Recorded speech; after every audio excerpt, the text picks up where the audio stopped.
1993년 가을 강원도 치악산 12명이 함께 올랐던 산에서 여자 회원 3명만 돌아오지 못했습니다.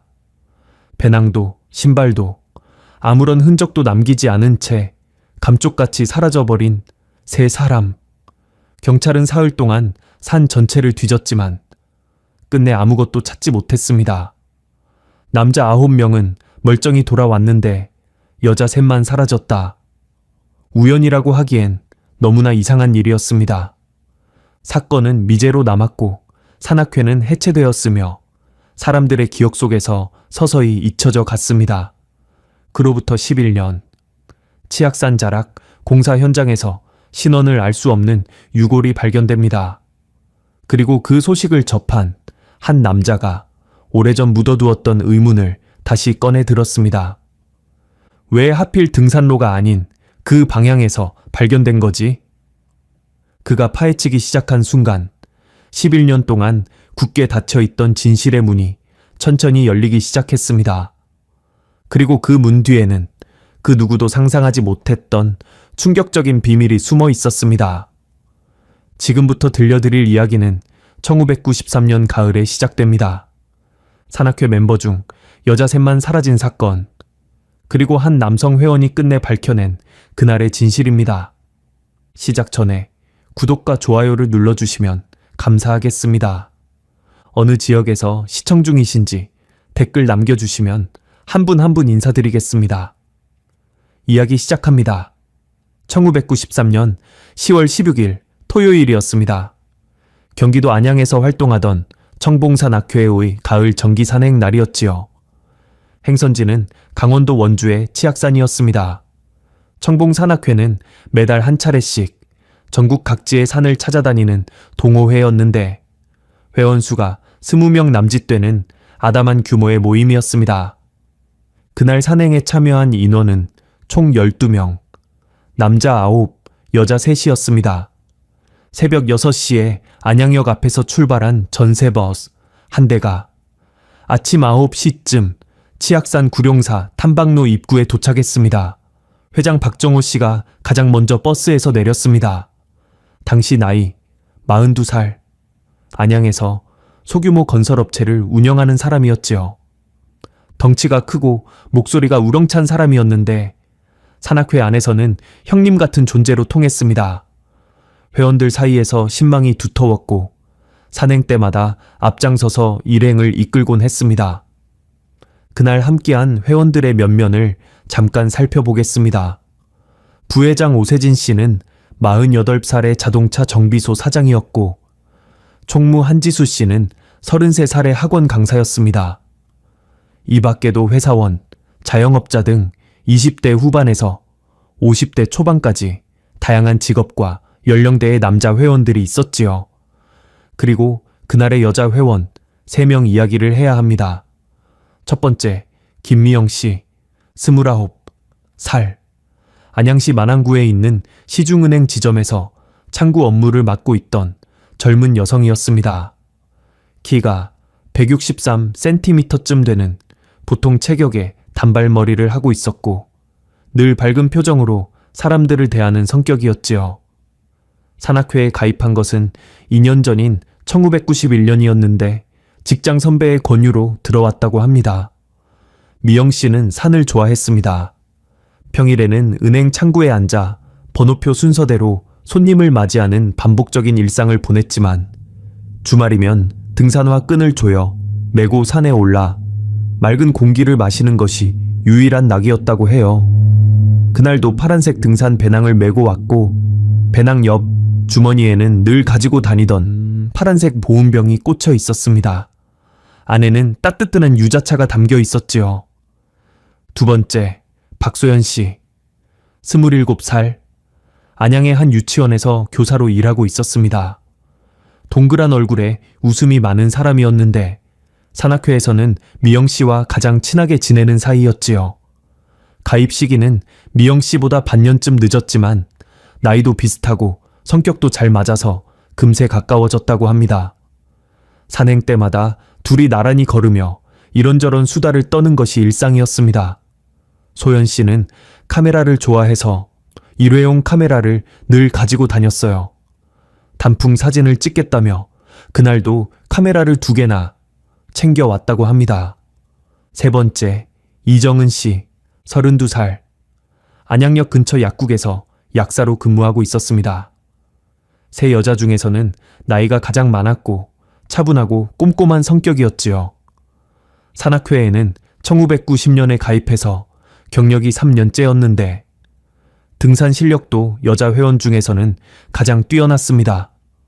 미영 씨, 소연 씨와는 산행 때마다 함께 다니는 사이였고 평소에도 셋이서 종종 만나 밥을 먹거나 영화를 보러 가곤 했다고 해요. 이 세 사람은 산악회 안에서 늘 함께 다녔습니다. 회원들은 이 셋을 삼총사라고 불렀지요. 산을 오를 때도 내려올 때도 뒤풀이 자리에서도 항상 붙어 있었습니다. 그만큼 사이가 좋았다는 뜻이기도 하지만 훗날 이 점이 사건의 중요한 열쇠가 되리라고는 아무도 예상하지 못했습니다. 아침 9시 반, 일행은 구룡사 탐방로를 따라 산행을 시작했습니다. 10월 중순의 치악산은 단풍이 한창이었습니다. 붉은빛과 노란빛이 산 전체를 물들이고 있었고 하늘은 구름 한 점 없이 맑았습니다. 바람도 선선하니 불어와서 산행하기에는 더없이 좋은 날씨였지요. 일행은 2~3명씩 무리를 지어 올라갔습니다. 선두에는 역시 박정호 회장이 섰고 체력이 좋은 남자 회원 2~3명이 그 뒤를 따랐습니다. 중간에는 삼총사 3명이 이야기를 나누며 나란히 걸었고 후미에는 나이 지긋한 회원들이 천천히 자기 속도대로 올라왔습니다. 소연 씨가 일회용 카메라로 여기저기 단풍 사진을 찍었고 정은 씨는 필름 아까우니까 아무데나 찍지 마 하고 타박을 주었다고 합니다. 미영 씨는 그 사이에서 웃으며 걸었지요. 평범하고 다정한 가을 산행의 한 장면이었습니다. 등산로는 잘 정비되어 있었지만 정상부 가까이 갈수록 경사가 가팔라졌습니다. 그래도 회원들 대부분이 등산 경험이 있는 사람들이라 큰 어려움 없이 올랐습니다. 세 여자 회원도 마찬가지였어요. 특히 정은 씨는 3년차 베테랑이었고 미영 씨와 소연 씨도 치악산 정도는 무리가 아닌 실력이었습니다. 낮 12시 반쯤 일행은 정상 부근 비로봉 아래 넓은 터에 도착했습니다. 거기서 각자 쌓아온 김밥과 삶은 달걀, 과일 등을 꺼내 점심을 먹었지요. 미영 씨는 자기 보온병에 담아온 유자차를 소연 씨, 정은 씨에게 나눠주었고 세 사람은 단풍을 배경으로 함께 사진도 찍었습니다. 소연 씨의 일회용 카메라에 담긴 그 사진은 세 사람이 함께 찍은 마지막 사진이 되었습니다. 점심을 마친 뒤 박정호 회장이 일어나서 말했습니다. 자, 슬슬 내려갑시다. 해 짧아지기 전에 내려가야지요. 오후 2시쯤 하산이 시작되었습니다. 올라올 때와 마찬가지로 박정호 회장이 선두를 잡았고 회원들은 자연스럽게 흩어져 각자의 속도로 내려갔습니다. 문제는 하산 중반에 벌어졌습니다. 구룡사 탐방로 중간쯤에 사거리 갈림길이 하나 있었습니다. 오른쪽은 구룡사 주차장으로 내려가는 정식 등산로이고 왼쪽은 서쪽 능선 방향으로 이어지는 비공식 산길이었습니다. 이정표가 서 있었지만 왼쪽 길 쪽은 표시가 뚜렷하지 않아서 잘 모르는 사람은 그냥 지나칠 수 있는 곳이었지요. 선두그룹의 남자 회원 몇몇은 빠른 속도로 이미 갈림길을 지나 한참 아래로 내려가고 있었고 후미 그룹은 아직 한참 위에 있었습니다. 중간에서 걷던 삼총사 3명이 갈림길 부근에 이르렀을 때 앞뒤로 다른 회원의 모습은 보이지 않는 상태였습니다. 그리고 바로 이 지점에서 세 사람의 모습이 사라졌습니다. 처음에는 아무도 이상하게 여기지 않았습니다. 산행 중에 잠깐씩 뒤처지는 일이야 흔한 일이었으니까요. 셋이서 단풍 구경을 하며 느릿느릿 내려오고 있겠거니 소연 씨가 사진 찍느라 멈춰 있겠거니 다들 그렇게 생각했지요. 오후 4시쯤 선두그룹이 구룡사 주차장에 도착했습니다. 30분쯤 뒤에 나머지 남자 회원들도 하나둘씩 내려왔습니다. 그런데 여자 셋이 보이지 않았습니다. 처음에는 별일 아닌 줄 알았습니다. 아직 안 왔어? 셋이서 수다 떨면서 천천히 오나 보지, 뭐. 누군가 그렇게 말했고 다들 고개를 끄덕이며 기다렸습니다. 그런데 10분이 지나고 20분이 지나고 30분이 지나도 세 사람은 나타나지 않았습니다. 해가 서쪽으로 기울기 시작했고 산 위에서 불어오는 바람이 점점 차가워지고 있었습니다. 박정호 회장의 표정이 굳어졌습니다. 이상하다. 셋 다 벌써 내려왔어야 하는데. 그는 남자 회원 3명과 함께 다시 산에 올라갔습니다. 등산로를 따라 올라가면서 미영씨, 소연씨, 정은씨 하고 이름을 불렀지만 돌아오는 것은 메아리뿐이었습니다. 갈림길까지 올라가 주변을 살펴보았지만 세 사람의 흔적은 어디에도 없었습니다. 해가 졌습니다. 산 안은 급격히 어두워졌고 더 이상의 수색은 위험했습니다. 어쩔 수 없이 하산한 박정호 회장은 초조한 얼굴로 주차장에 세운 채 한 가지 결정을 내렸습니다. 저녁 7시 원주경찰서에 실종 신고가 접수되었습니다. 산악회 여자 회원 3명이 하산 중 연락이 끊겼습니다. 3명 모두 돌아오지 않고 있습니다. 접수를 받은 경찰관도 의아했다고 합니다. 한 명도 아니고 3명이 동시에, 그것도 전부 여자 회원만. 단순한 조난이라고 보기에는 석연치 않은 구석이 있었지요. 다음 날인 10월 17일 일요일, 날이 밝기도 전에 수색이 시작되었습니다. 원주경찰서 소속 형사들과 기동대원, 소방서 산악구조대, 그리고 지역 주민, 자원봉사자까지 합세하여 총 50여 명이 치악산에 투입되었습니다. 실종자가 3명이나 되는 만큼 평소보다 큰 규모의 수색이 이루어졌지요. 산악회 회원들도 버스를 타고 다시 올라와 수색에 동참했습니다. 김미영, 박소연, 이정은, 산 곳곳에서 이름을 부르는 소리가 울려 퍼졌습니다. 수색대는 구룡사 탐방로를 중심으로 양쪽 계곡과 능선까지 범위를 넓혀가며 샅샅이 뒤졌습니다. 혹시 실족하여 계곡에 빠지지는 않았는지, 바위 틈에 끼어 있지는 않은지 가능한 모든 곳을 살폈습니다. 그런데 이상한 것은 아무것도 발견되지 않았다는 점이었습니다. 3명이었습니다. 1명도 아니고 3명. 사람이 산에서 조난을 당하면 반드시 흔적이 남기 마련입니다.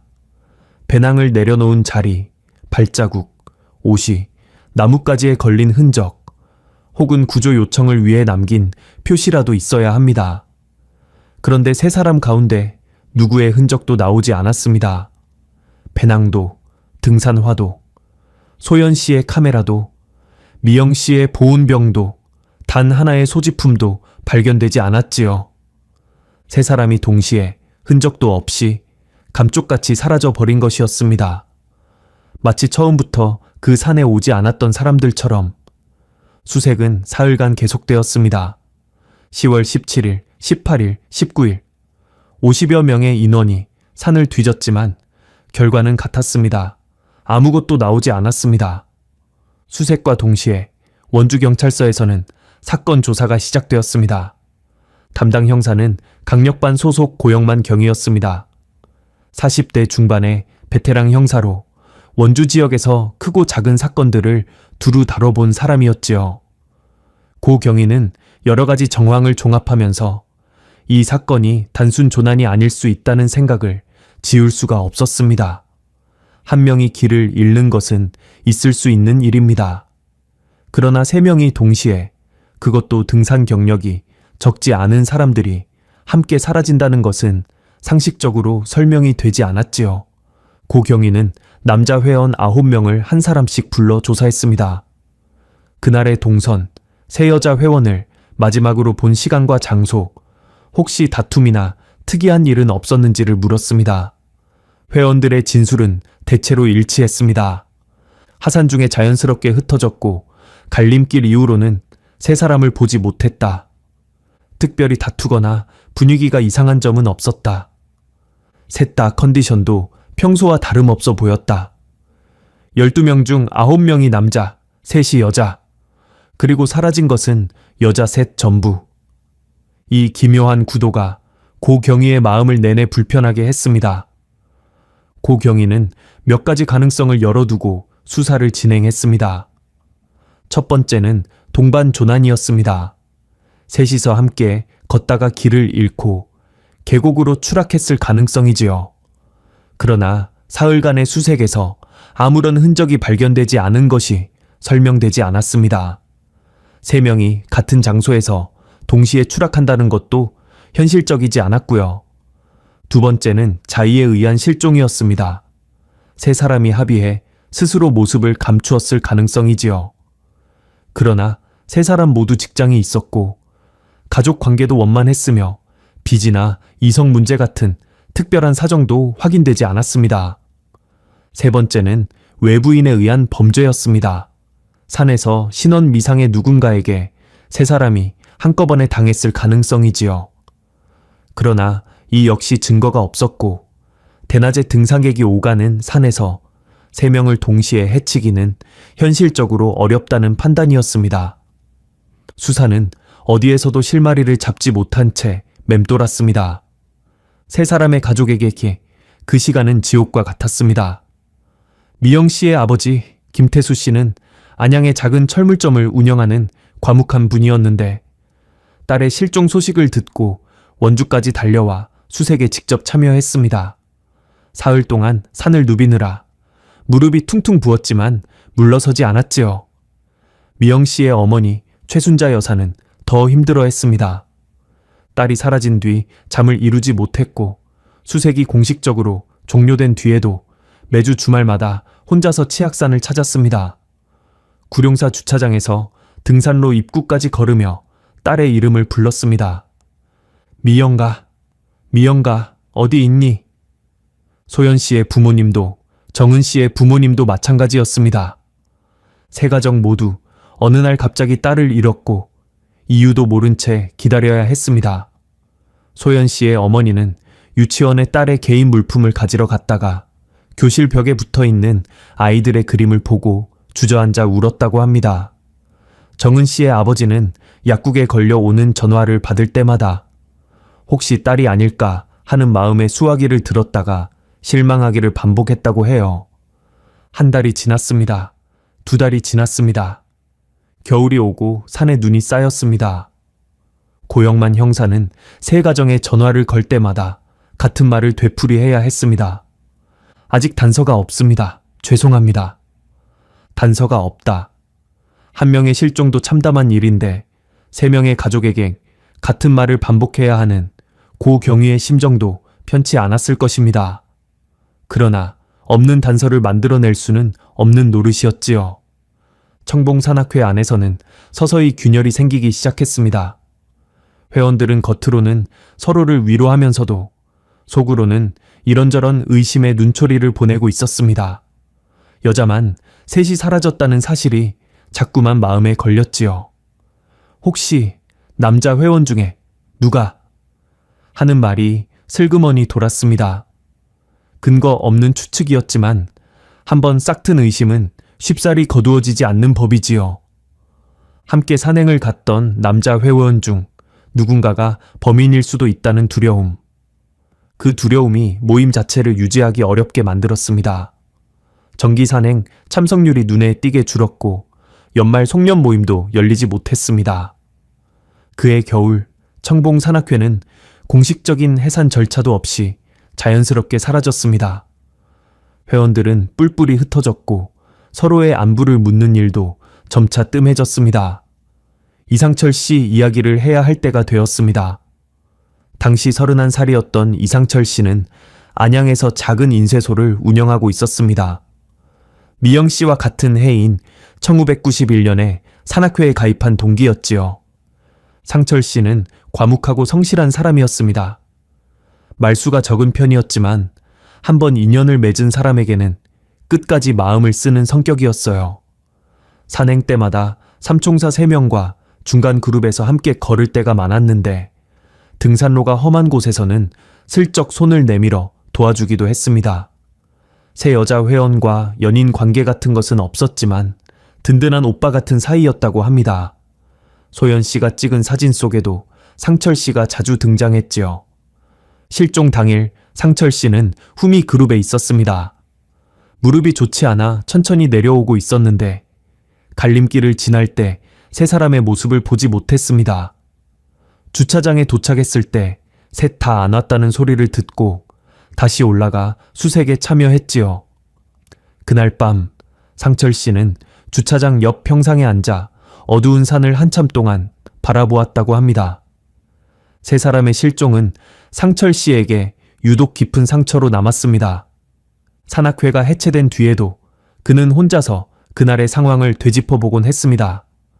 인쇄소에서 기계를 돌리다가도 문득 치악산 그 갈림길이 떠올랐습니다. 갈림길 이후에 무슨 일이 벌어진 것일까? 세 명이 동시에 사라질 수가 있는 건가? 혹시 내가 조금만 더 빨리 걸었더라면 갈림길에서 무언가를 보았을까? 그 생각이 그를 가장 괴롭혔습니다. 조금만 더 빨리 걸었더라면 그 조금의 차이가 모든 것을 바꿀 수 있었을지도 모른다는 자책. 그러나 혼자 힘으로는 뚜렷한 실마리를 찾을 수가 없었습니다.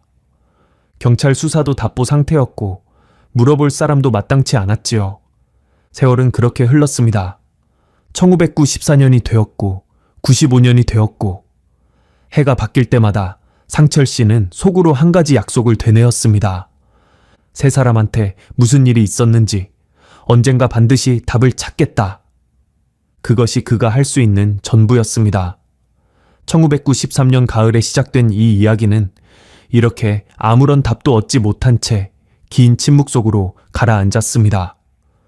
그리고 11년이라는 시간이 흘렀습니다. 세월이라는 것은 사건의 무게와는 상관없이 그저 묵묵히 흘러가기만 합니다.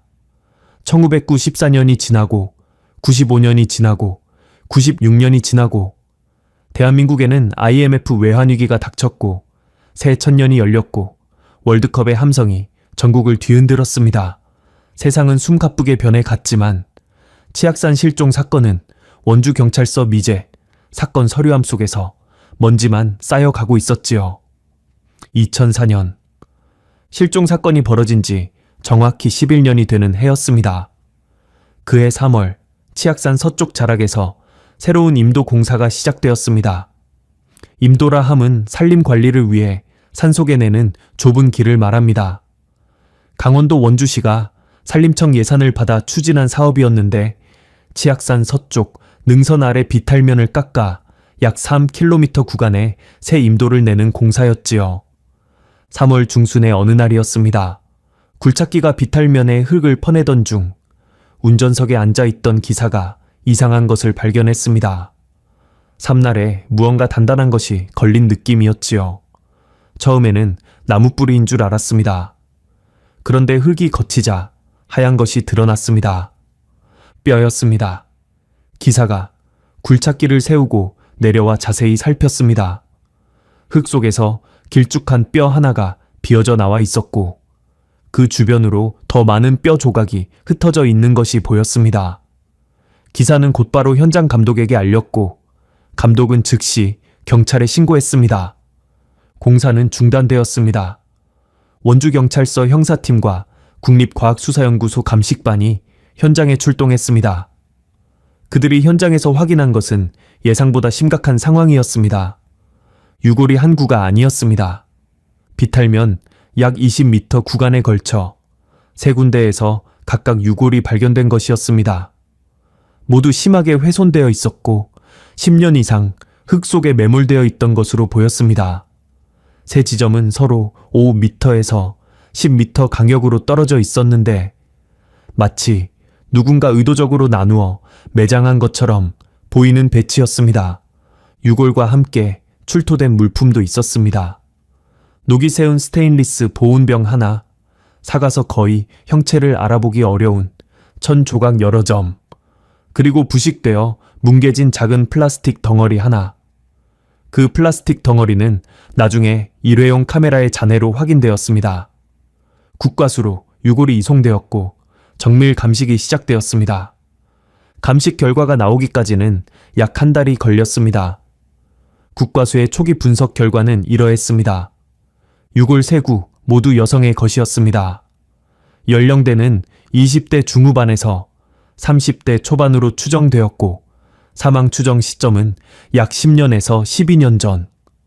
세 유골 모두 외력에 의한 손상 흔적이 있었으나 부식이 심해 정확한 사인을 특정하기는 어려운 상태였습니다. 이 소식은 지역 신문에 짤막하게 보도되었습니다. 치악산 인근 임도 공사 현장에서 신원 미상 여성 유골 3구 발견. 작은 기사였습니다. 사회면 한 귀퉁이에 실린 10줄 남짓한 짧은 보도였지요. 대부분의 사람들에게는 스쳐 지나갈 뉴스였을 겁니다. 그런데 안양에서 인쇄소를 운영하며 살고 있던 이상철 씨에게는 그 짧은 기사가 심장을 멎게 하는 것이었습니다. 상철 씨가 그 기사를 발견한 것은 4월 초의 어느 저녁이었습니다. 인쇄소 일을 마치고 퇴근한 뒤 거실에서 저녁 신문을 펼쳐 들었을 때였지요. 사회면을 넘기다가 치악산이라는 세 글자가 눈에 들어왔습니다. 보통 때 같으면 그냥 넘겼을 수도 있습니다. 그러나 상철 씨에게 치악산은 보통 단어가 아니었지요. 기사를 읽는 그의 눈동자가 한 줄 한 줄 내려갈수록 커졌습니다. 치악산 서쪽 자락, 여성 유골 3구, 10년에서 12년 전 사망 추정. 신문을 들고 있던 손이 떨리기 시작했습니다. 치악산, 여자 셋, 10년 전. 상철 씨의 머릿속에서 1993년 10월 16일의 풍경이 파노라마처럼 펼쳐졌습니다. 구룡사 탐방로 입구에 모였던 12명. 단풍이 물든 산길, 갈림길, 그리고 돌아오지 않았던 세 사람의 얼굴. 김미영, 박소연, 이정은. 11년 동안 한 번도 잊은 적 없는 이름들이었습니다. 상철 씨는 그날 밤 잠을 이루지 못했습니다. 다음 날 아침 인쇄소 문을 열지 않고 곧바로 원주경찰서에 전화를 걸었습니다. 1993년에 치악산에서 여자 산악회 회원 3명이 실종된 사건이 있었습니다. 저는 당시 같은 산악회 회원이었고요. 최근 공사 현장에서 발견된 유골이 그 세 사람일 가능성이 있다고 생각합니다. 전화를 받은 경찰관은 처음에 반신반의했습니다. 그러나 미제 사건 기록을 확인한 뒤 태도가 달라졌지요. 1993년 치악산 여성 3인 실종 사건 기록이 남아 있었습니다. 경찰은 세 실종자의 가족에게 연락을 취했습니다. 미영 씨의 어머니 최순자 여사, 소연 씨의 아버지 박영수 씨, 정은 씨의 어머니 윤복순 여사. 세 가정 모두의 DNA 대조 검사를 요청했지요. 2달 뒤 결과가 나왔습니다. 2004년 6월 국과수에서 보내온 감식 보고서의 결론은 명확했습니다. 발견된 유골 3구의 DNA는 각각 최순자 여사, 박영수 씨, 윤복순 여사의 것과 친자 관계로 일치했습니다. 김미영, 박소연, 이정은, 11년 만에 세 사람이 발견된 것이었습니다. 결과를 통보받은 미영 씨의 어머니, 최순자 여사는 전화기를 붙잡고 한참을 울었다고 합니다. 70이 넘은 나이에 딸의 죽음을 공식적으로 확인한 것이지요. 11년간 혹시나 살아있지 않을까 하는 한 줄기 희망을 놓지 못했던 어머니에게 그것은 가장 잔인한 확인이었을 겁니다. 소연 씨의 아버지 박영수 씨는 차라리 알게 되어서 다행이다 라고 말했다고 합니다. 모르는 채로 평생을 보내는 것보다는 낫다고. 그 말을 하면서도 눈물은 멈추지 않았다고 하지요.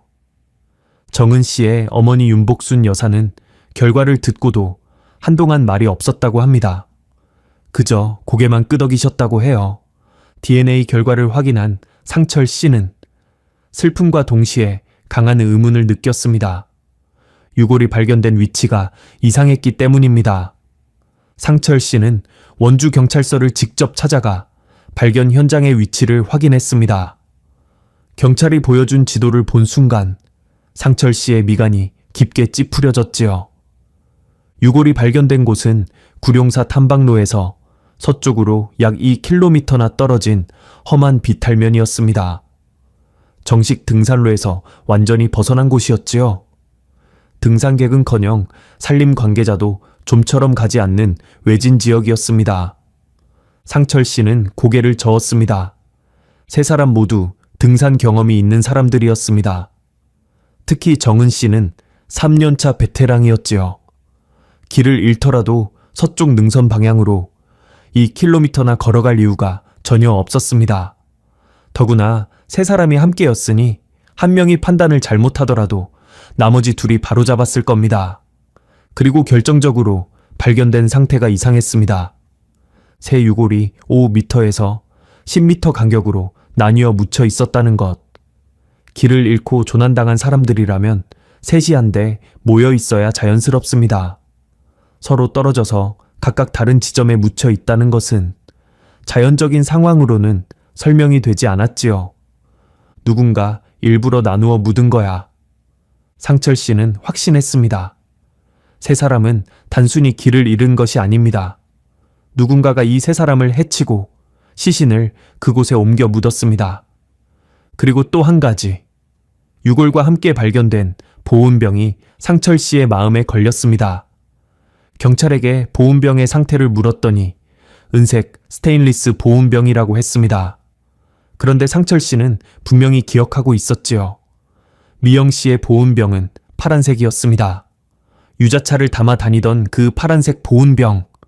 정은 씨는 보온병을 가지고 다니지 않았고 소연 씨의 것은 빨간색이었습니다. 그렇다면 현장에서 발견된 은색 보온병은 누구의 것인가? 세 사람의 것이 아니라면 다른 누군가의 것이라는 뜻이 됩니다. 범행 현장에 범인의 물건이 남은 것일 수 있었습니다. 상철 씨의 심장이 빠르게 뛰기 시작했습니다. 상철 씨는 11년 전의 기억을 하나하나 끄집어내기 시작했습니다. 먼저 해야 할 일은 흩어진 산악회 회원들을 찾는 것이었습니다. 산악회가 해체된 뒤로 연락이 끊긴 사람이 대부분이었지만 상철 씨는 포기하지 않았습니다.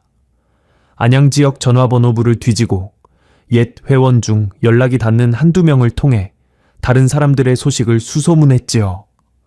쉽지 않은 일이었지만 11년을 기다려온 사람에게 수고로움 따위는 문제가 되지 않았습니다.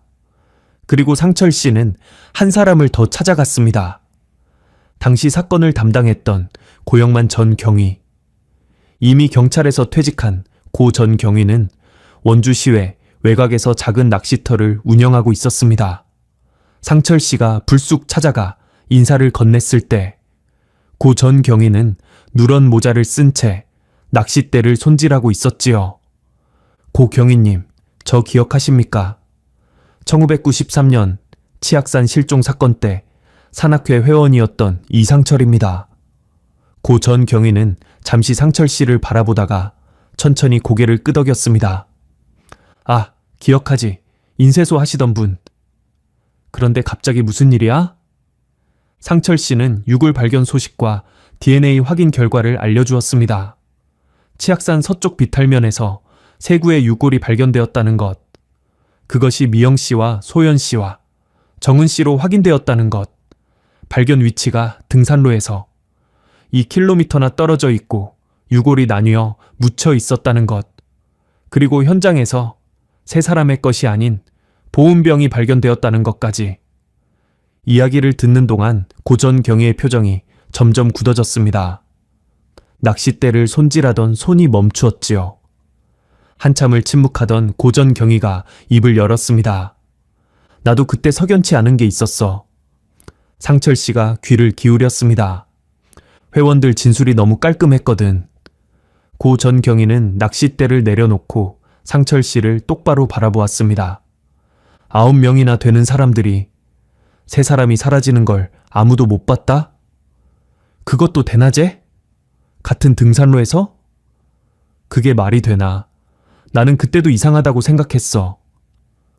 그런데 증거가 없었지. 진술은 다 깔끔하게 맞아떨어지고 물증은 하나도 안 나오고 결국 미제로 묻을 수밖에 없었던 거야. 고 전 경위는 잠시 말을 멈추었다가 덧붙였습니다. 근데 이제 유골이 나왔잖아. 그것도 등산로에서 한참 떨어진 데서 나뉘어서 묻혀 있었다고. 그건 조난이 아니야. 누가 죽이고 묻은 거지. 상철 씨는 고 전 경위의 눈을 보았습니다. 거기에는 11년 동안 풀지 못했던 사건에 대한 미련과 이제라도 진실을 밝혀야 한다는 결의가 함께 담겨 있었습니다. 그때 남자 회원들 중에 혹시 특별히 의심이 가는 사람이 있었습니까? 상철 씨가 조심스럽게 물었습니다. 고 전 경위는 대답 대신 한숨을 내쉬었습니다. 그리고 잠시 뒤 무겁게 입을 열었지요. 의심이라기보다는 하나 걸렸던 게 있어. 그런데 그것만으로는 근거가 부족해서 더 파고들지 못했지. 지금이라면. 고 전 경위는 말끝을 흐렸습니다. 지금이라면 뭡니까? 이상철 씨, 당시 회원들 진술을 다시 한번 모아볼 수 있겠어? 그때는 내가 혼자서 9명을 조사했는데 미처 못 잡아낸 것이 있을 수 있거든. 사람 기억이라는 게 묘해서 당장은 생각이 안 나도 시간이 한참 지난 뒤에 문득 떠오르는 게 있기도 하지. 상철 씨는 고개를 끄덕였습니다. 제가 해보겠습니다. 그날 상철 씨는 낚시터를 나서면서 주머니에서 작은 수첩을 꺼냈습니다. 거기에는 청봉산악회 회원 12명의 이름이 적혀 있었습니다. 11년 전 사건 직후에 적어두었던 것이었지요. 세 사람의 이름 옆에는 작은 동그라미 표시가 되어 있었습니다. 김미영, 박소연, 이정은. 상철 씨는 수첩을 다시 주머니에 넣고 안양으로 돌아가는 시외버스에 올랐습니다. 11년 동안 닫혀있던 문을 열 열쇠가 어딘가에 반드시 있을 것이었습니다. 그리고 그 열쇠는 9명의 남자 회원 중 누군가가 쥐고 있을 터였지요. 상철 씨는 창밖으로 스쳐 지나가는 강원도의 산들을 바라보며 조용히 주먹을 쥐었습니다. 2004년 7월 상철 씨는 본격적으로 옛 산악회 회원들을 찾아 나섰습니다. 쉬운 일이 아니었습니다. 11년이라는 세월은 사람들의 삶을 크게 바꿔놓기에 충분한 시간이었으니까요. 이사를 간 사람, 직업이 바뀐 사람, 연락처가 통째로 달라진 사람이 수두룩했습니다. 당시 회원 명단에 적힌 전화번호로 걸어보면 그런 분 안 계십니다. 라는 대답이 돌아오기 일쑤였지요. 그래도 상철 씨는 포기하지 않았습니다. 한 사람을 통해 다른 사람의 소식을 듣고 그 사람을 통해 또 다른 사람의 연락처를 얻는 식으로 실타래를 풀듯 하나씩 추적해 나갔습니다.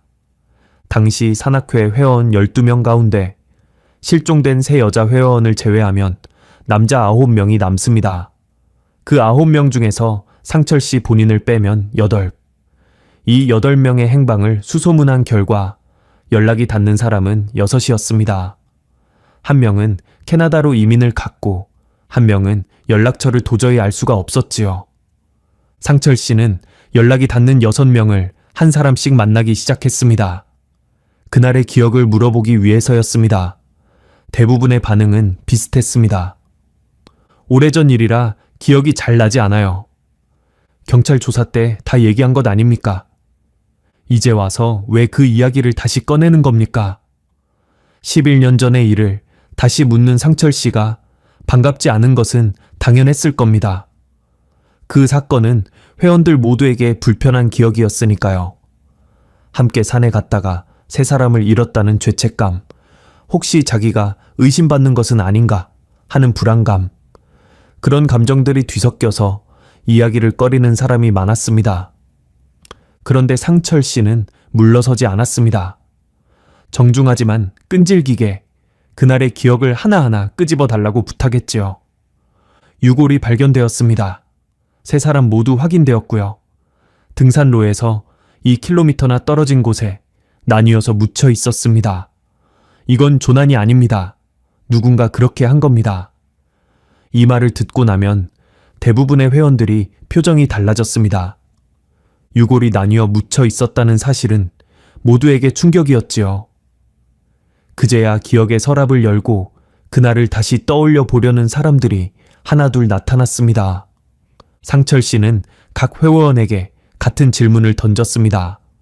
하산할 때 어디쯤에서 걸었는지, 세 여자 회원을 마지막으로 본 것이 언제, 어디서인지, 갈림길 부근에서 무엇을 보았는지, 혹시 그날 이상하다고 느낀 점은 없었는지, 회원들의 대답을 하나하나 수첩에 적어가면서 상철 씨는 대조 작업을 시작했습니다. 처음에는 진술들이 대체로 비슷해 보였습니다. 11년 전 경찰에 했던 말과 크게 다르지 않았지요. 그런데 한 사람 한 사람의 증언을 옆에 놓고 꼼꼼히 비교하자 미세한 균열이 보이기 시작했습니다. 균열의 시작은 정수빈 씨의 증언에서였습니다. 정수빈 씨, 당시 34살 안양에서 미용실을 운영하던 남자 회원이었습니다. 산악회에서는 조용하고 눈에 잘 띄지 않는 편이었는데 성격이 소심한 탓에 큰 목소리를 내는 일이 거의 없는 사람이었지요. 상철 씨가 수빈 씨를 만난 것은 7월 말 안양 시내의 한 커피숍에서였습니다. 수빈 씨는 미용실을 접고 지금은 다른 가게를 하고 있었는데 상철 씨의 연락을 받고 나올 때부터 표정이 어두웠다고 합니다. 처음에는 수빈 씨도 다른 회원들과 마찬가지로 말을 아꼈습니다. 오래전 일이라 잘 기억이 안 나요. 상철 씨는 유골 발견 사실을 자세히 설명했습니다. 새 유골이 나뉘어 묻혀 있었다는 이야기, 등산로에서 2km나 떨어진 곳이었다는 이야기, 그리고 세 사람의 것이 아닌 보온병이 함께 발견되었다는 이야기까지. 수빈 씨의 얼굴이 점점 창백해졌습니다. 커피잔을 감싸 쥔 손가락에 힘이 들어가는 것이 보였지요. 한참 동안 침묵이 흘렀습니다. 그리고 수빈 씨가 천천히 입을 열었습니다. 사실 그때 내가 본 게 하나 있어요. 상철 씨의 펜이 멈추었습니다. 갈림길 있잖아요. 하산할 때 사거리 갈림길. 나는 그 갈림길에서 잠깐 쉬고 있었어요.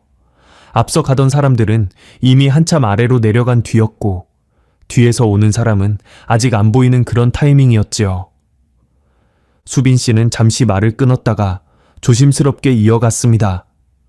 그때 박 회장님이 올라오는 걸 봤어요. 상철 씨의 눈이 커졌습니다. 올라온다고요? 하산 중이었는데 올라왔다고요? 네. 박 회장님은 선두에서 먼저 내려가신 거 아닙니까? 그런데 갈림길까지 다시 올라온 거예요. 숨이 좀 차 보였고요. 그러더니 세 사람한테, 그러니까 미영 씨, 소연 씨, 정은 씨한테 뭐라고 말하는 거예요. 뭐라고요? 무슨 말을 했습니까? 정확히는 못 들었어요. 좀 떨어져 있었으니까. 그런데 분위기는 봤지요. 박 회장님이 왼쪽 길을 가리키면서 뭔가 설명을 하더라고요. 그러더니 넷이서 왼쪽 길로 들어갔어요. 박 회장님이 앞장서고 세 사람이 뒤따라가는 식으로. 왼쪽 길. 그것은 구룡사로 내려가는 정식 등산로가 아니었습니다. 서쪽 능선으로 이어지는 비공식 산길이었지요. 유골이 발견된 바로 그 방향이었습니다. 상철 씨의 등줄기를 차가운 것이 타고 내렸습니다. 그래서 어떻게 되었습니까? 박 회장은 그 뒤에 어떻게 했습니까? 수빈 씨는 고개를 저었습니다. 나는 그냥 쉬다가 일어나서 오른쪽 정식 등산로로 내려갔어요. 왼쪽 길도 어딘가에서 합류하는 줄 알았지요. 워낙 박 회장님이 산을 잘 아시는 분이니까 다른 길로 내려가 보자고 한 건가 보다 했고요. 그게 마지막이었어요. 상철 씨는 펜을 쥔 손에 힘이 들어가는 것을 느꼈습니다. 당시 경찰 조사에서 박정호 회장은 이렇게 진술했습니다. 하산시 줄곧 선두에 있었고 세 여자 회원과 따로 행동한 적이 없다. 그 진술이 사실이라면 수빈 씨가 본 것은 무엇이란 말입니까? 수빈 씨의 기억이 맞다면 박정호는 거짓말을 한 것이었습니다. 상철 씨는 수빈 씨에게 물었습니다. 수빈 씨, 이 이야기를 당시 경찰에 하셨습니까? 수빈 씨의 표정이 복잡하게 일그러졌습니다. 했어요. 상철 씨는 놀랐습니다. 했는데 왜 수사에 반영이 안 된 겁니까? 그게. 수빈 씨는 잠시 뜸을 들이다가 말했습니다. 형사님이 별로 중요하게 안 받아들이시더라고요. 내가 말을 잘 못하는 편이잖아요. 횡설수설한 것도 있었고. 그리고 무엇보다 박 회장님이 실종 신고도 직접 하셨고 가장 먼저 산에 다시 올라가서 수색도 하셨잖아요. 그러니까 오히려 그 사람을 의심하는 게 이상한 분위기였어요. 내가 뭘 잘못 본 거겠지 하는 시기였지요.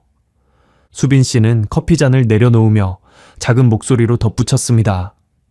솔직히 말하면 나도 내가 잘못 본 거라고 생각하려고 했어요.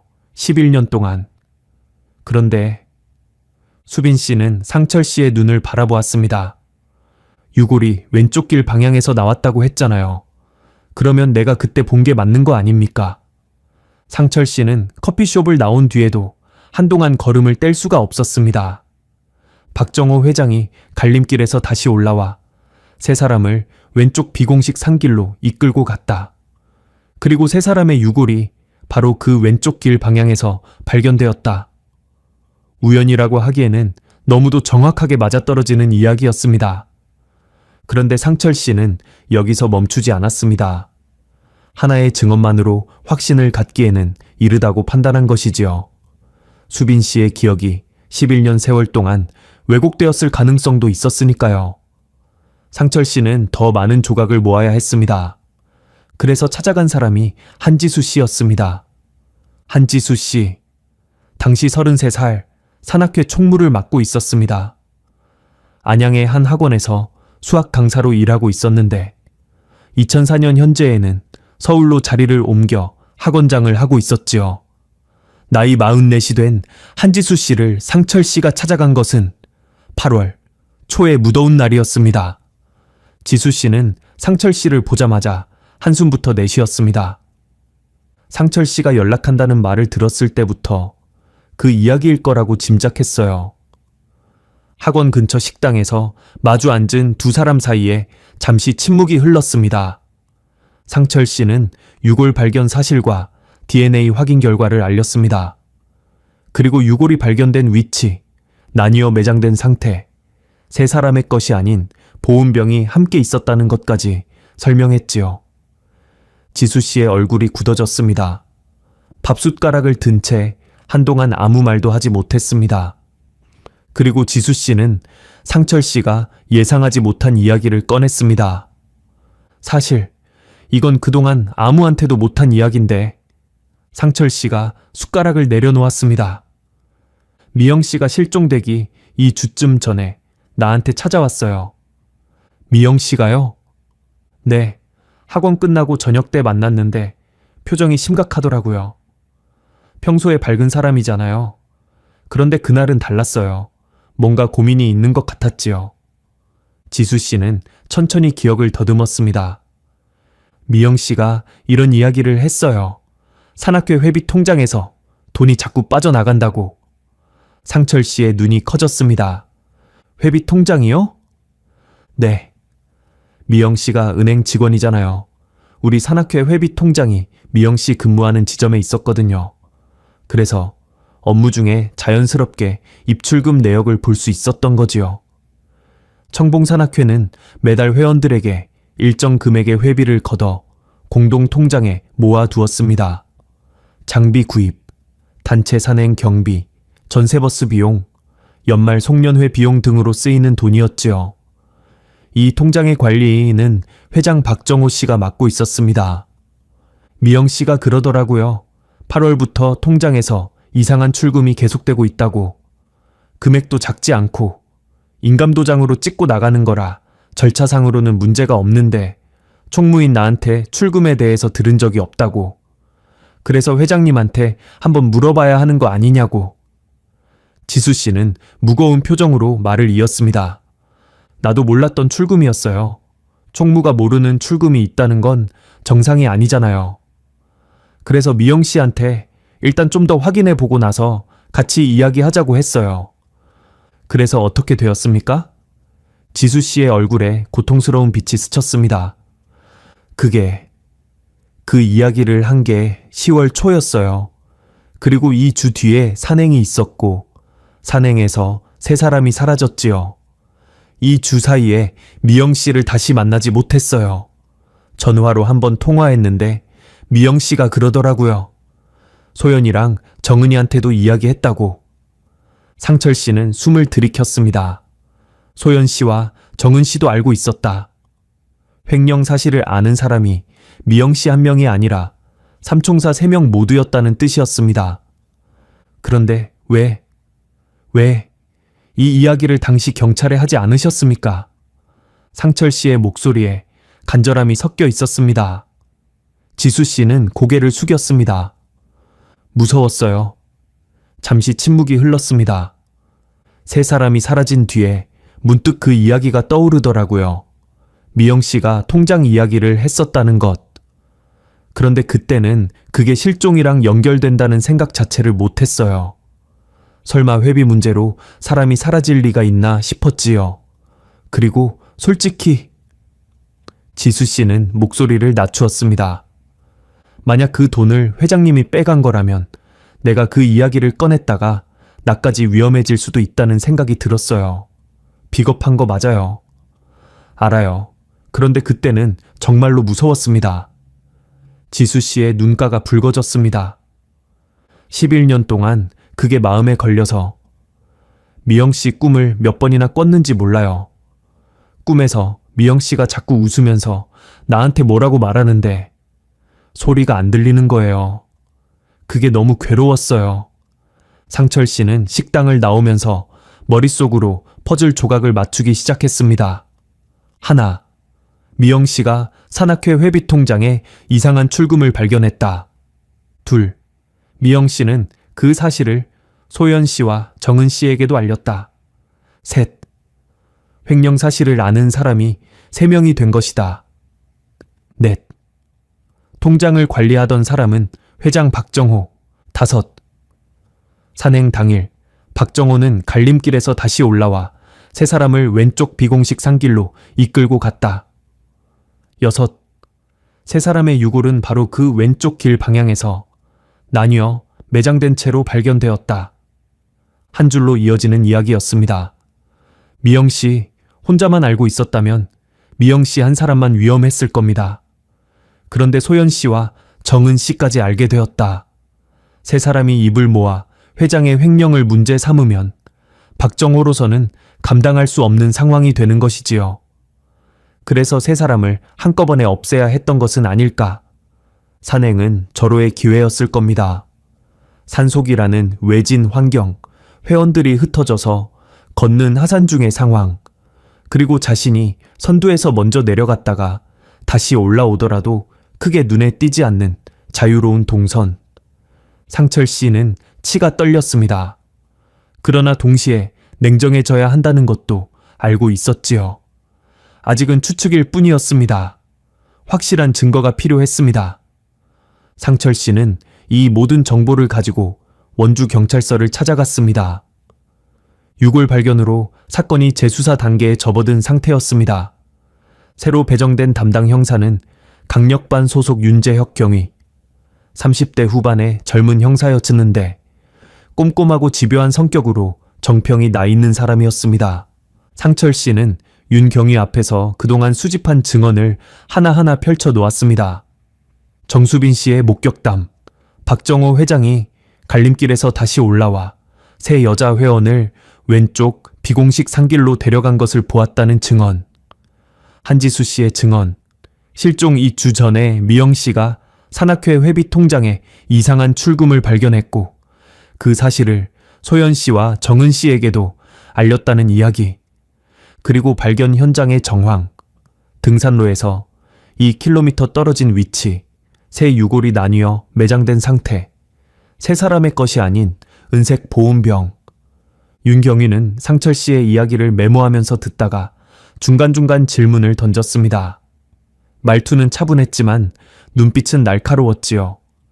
모든 이야기를 다 들은 뒤 윤경위가 펜을 내려놓으며 말했습니다. 이상철 씨, 대단한 일을 하셨습니다. 윤경위는 잠시 생각에 잠기더니 상철 씨를 바라보았습니다. 정수빈 씨의 증언이 사실이라면 박정호는 당시 경찰 조사에서 허위 진술을 한 겁니다.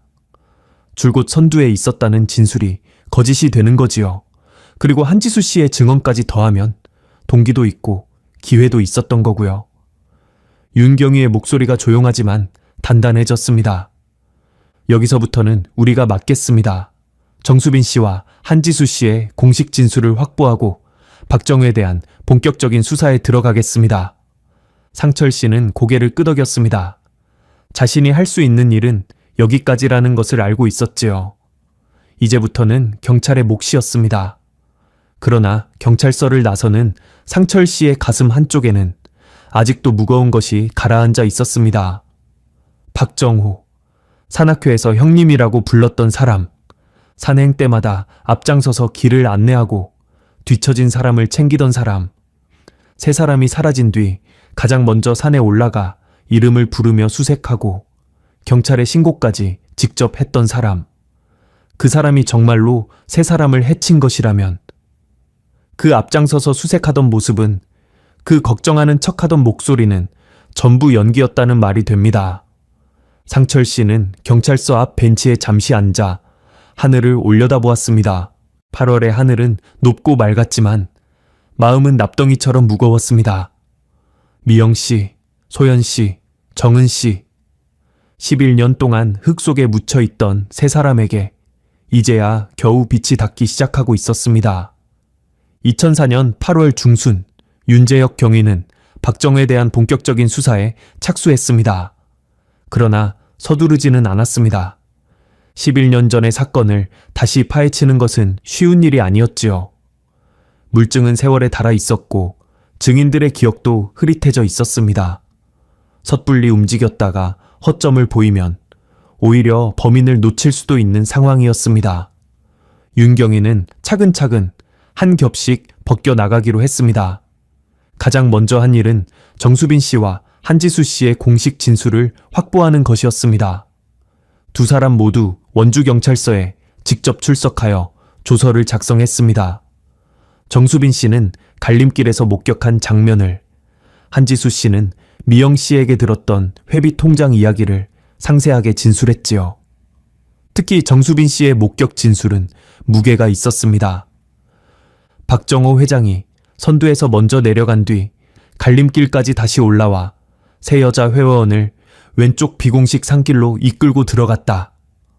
이 진술이 사실이라면 박정호가 당시 경찰에 했던 줄곧 선두에 있었다 는 진술은 명백한 거짓이 되는 것이었습니다. 윤경위는 여기서 한 발 더 나아갔습니다. 당시 산행에 참여했던 다른 회원들에게도 연락하여 박정호의 하산 동선에 대한 추가 진술을 확보하려 했지요. 그 과정에서 흥미로운 증언이 하나 더 나왔습니다. 당시 회원이었던 김도현 씨, 41살의 회사원이었던 그는 하산 중 선두그룹에 속해 있었습니다. 윤경위의 전화를 받고 한참을 생각하더니 이런 말을 했습니다. 확실하지는 않은데 내가 갈림길을 지날 때 박 회장님이 안 보였어요. 선두에서 나보다 앞에 있었는데 갈림길 즈음에서 어느새 뒤로 빠져 있더라고요. 그때는 화장실이라도 갔나 보다 했는데 선두에서 걷던 박정호가 갈림길 부근에서 사라졌다가 다시 나타났다. 정수빈 씨의 증언과 딱 맞아떨어지는 이야기였습니다. 박정호는 선두에서 슬쩍 빠져 갈림길까지 되돌아간 것이지요. 윤경위의 수첩에 밑줄이 하나 더 그어졌습니다. 다음으로 윤경위가 추적한 것은 산악회 회비 통장이었습니다. 미영 씨가 근무했던 안양 소재 시중은행 지점에 과거 거래 내역 조회를 요청했습니다. 11년 전의 기록이라 쉽지 않았지요. 당시에는 전산 시스템이 지금만큼 정비되어 있지 않았고 오래된 기록은 일부만 남아있는 상태였습니다. 그래도 은행 측에서 마이크로필름 보관 자료를 뒤져 확인해 준 결과 일부 내역이 복원되었습니다. 1993년 8월부터 10월까지 청봉산악회 명예통장에서 수차례에 걸쳐 합계 약 700만 원이 인출된 기록이 확인된 것이었습니다. 700만 원. 지금 기준으로는 크게 느껴지지 않을 수도 있지만 1993년 당시로서는 적지 않은 금액이었습니다. 그의 대졸 초임 월급이 대략 60만 원에서 70만 원 정도였으니 700만 원이면 1년치 월급에 맞먹는 돈이었지요. 당시 산악회 통장에 총 잔액이 1200만 원 안팎이었으니 절반이 넘는 금액이 석 달 사이에 빠져나간 것이었습니다. 인출 전표에 날인된 도장은 회장 박정호의 것이었고요. 회비를 관리하는 회장이 돈을 인출하는 것 자체가 반드시 문제가 되는 것은 아닙니다. 산행 경비, 장비 구입 같은 정당한 용도라면 당연한 일이지요. 그러나 총무인 한지수 씨가 그 시기에 그만한 금액이 지출될 일이 없었다 고 분명히 증언했습니다. 8월부터 10월까지 석 달간 정기 산행, 세차례와 소소한 경비를 합쳐도 100만 원을 넘기 어렵다는 것이었지요. 나머지 600만 원은 어디로 간 것입니까? 윤경희는 박정호의 당시 재정 상태를 조사했습니다. 박정호가 운영하던 소규모 건설업체, 사업자 등록 내역과 세무 기록을 확인해 보니 1993년 당시 이 업체는 심각한 자금난에 빠져 있었습니다. 수주한 공사 대금을 제때 받지 못해 자재비와 인건비가 밀리는 상황이었고 여기저기서 돈을 끌어다 쓰고 있었지요. 산악회 회비는 그중 하나였던 것입니다. 회원들이 10원, 100원 아끼면서 모은 공동회비를 박정호는 자기 사업 자금으로 빼돌리고 있었습니다. 그리고 그 사실을 발견한 사람이 김미영이었습니다. 은행 창구 직원이었던 미영 씨의 눈을 피할 수는 없었지요. 미영 씨가 혼자 알고 있었다면 어쩌면 상황이 달라졌을 수도 있습니다.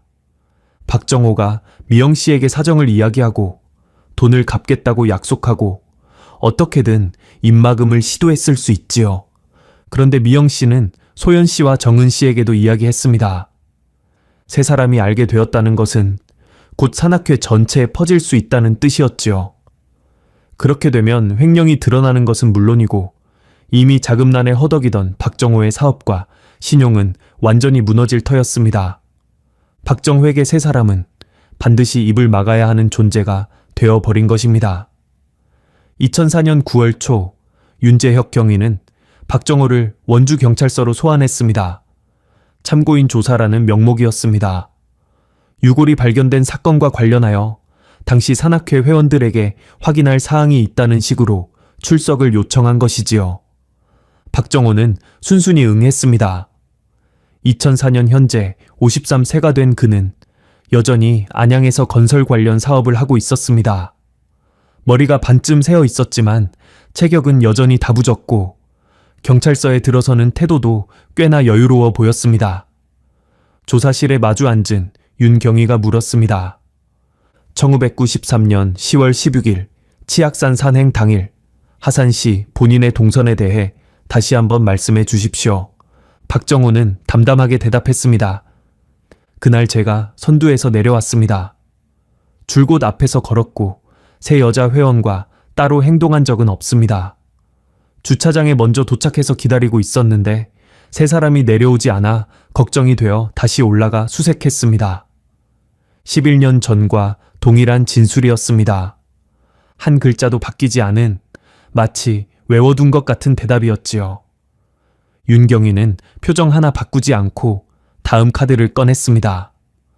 박 회장님, 하산 중에 갈림길까지 되돌아가신 적이 있습니까?